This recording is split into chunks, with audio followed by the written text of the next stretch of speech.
जैसे कि हमने पहले वीडियो में देखा था निमोनिया डेफिनेशन, पैथोजेनेसिस, उसका क्लासिफिकेशन।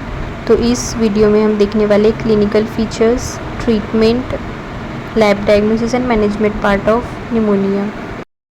Then clinical features. तो सबसे पहले हमको सिम्टम्स मिलेंगे। तो पहले सिम्टम्स मिलेंगे इन्फेक्शन के। इन्फेक्शन की वजह से जो सिम्टम्स आ रहे हैं वो दिखेंगे पहले, दैट इज़ मलेज दिखेगा, फीवर मिलेगा, राइगर्स मिल सकते हैं, night sweat is common, vomiting can be seen. Then pulmonary symptoms are seen, मतलब लंग्स से रिलेटेड जितने सिम्टम्स है वो दिखने को मिलेंगे। दैट इज़ पहले डिस्निया देखने को मिलेगा, that is difficulty in breathing. Then second मिलेगा cough with expectoration can be seen. Sputum मिलेगा जो कि ब्लड स्टेन रह सकता है, रस्टी रह सकता है। It can be difficult to एक्सपेक्टोरेट।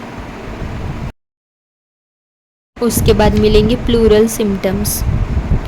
Pen aggravated by cough की वजह से जो पेन रहेगा चेस्ट में, it can be increases. Deep breathing की वजह से भी पेन इंक्रीज हो सकता है या मूवमेंट की वजह से। पेन यूजुअली उसी जगह पे रहेगा जहाँ पे इन्फ्लेमेशन हुआ है। So these are the symptoms of pneumonia. उसके बाद देखने को मिलेंगे साइंस। तो पहले दिन मिलेगा tachycardia. Second is respiratory rate increase हो जाएगा। हाई फीवर देखने को मिल सकता है due to infection. Flushed dry skin can be seen. Hypotension can be occur. Breath sound में वीकनेस आ जाएगी। Inspiration sound and expiration sound may be altered. उसके बाद देखेंगे इन्वेस्टिगेशन। सो पहले करेंगे फिज़िकल एग्जामिनेशन। फिज़िकल एग्जामिनेशन में हमको दिखेगा कि रेस्पिरेटरी रेट बढ़ा हुआ है, थोरैको एब्डोमिनल एक्टिविटी इंक्रीज्ड मिलेगी, और इंटरकॉस्टल मसल्स जो है उसका डिप्रेशन मिलेगा, और जो एसेसरी मसल्स है उसकी मूवमेंट इंक्रीज़ होगी, जैसे कि स्टर्नोक्लेडोमास्टॉइड मसल है उसकी मूवमेंट इंक्रीज्ड हुई मिलेगी। On auscultation abnormal lung sound can be heard in pneumonic condition.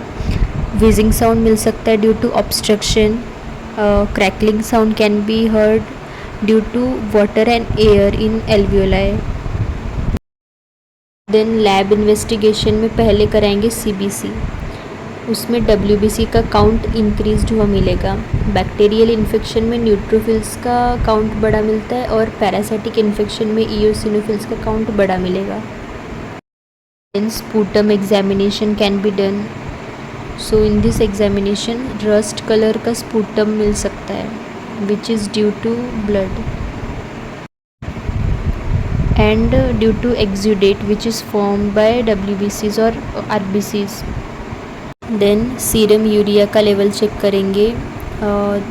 In pneumonia condition level उसका बढ़ जाएगा। उसके बाद इन्फेक्शन की कंडीशन है इसलिए सी रिएक्टिव प्रोटीन डिटेक्ट करेंगे। Then pulmonary function test can be done, liver function test can be done, chest x-ray can be done.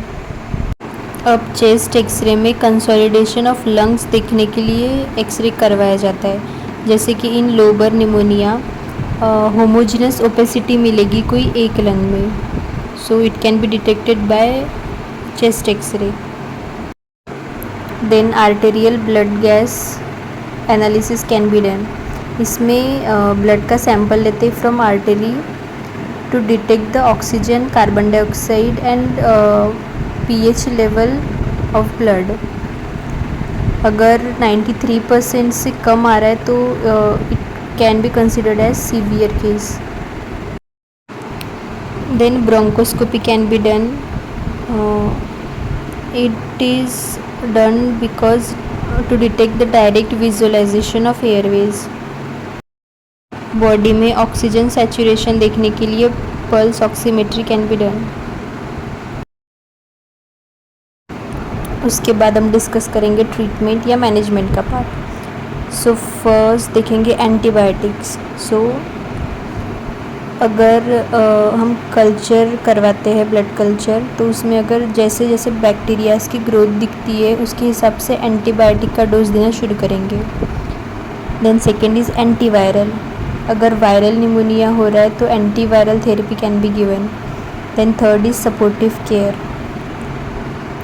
Patient को रेस्ट करने बोल सकते हैं। एडिक्वेट हाइड्रेशन अगर पेशेंट को ज़रूरत है तो कैन बी प्रोवाइडेड। फीवर को मैनेज कर सकते हैं। These are supportive care. Then fourth is oxygen therapy. Then supplemental oxygen दे सकते हैं to maintain oxygen level in the body.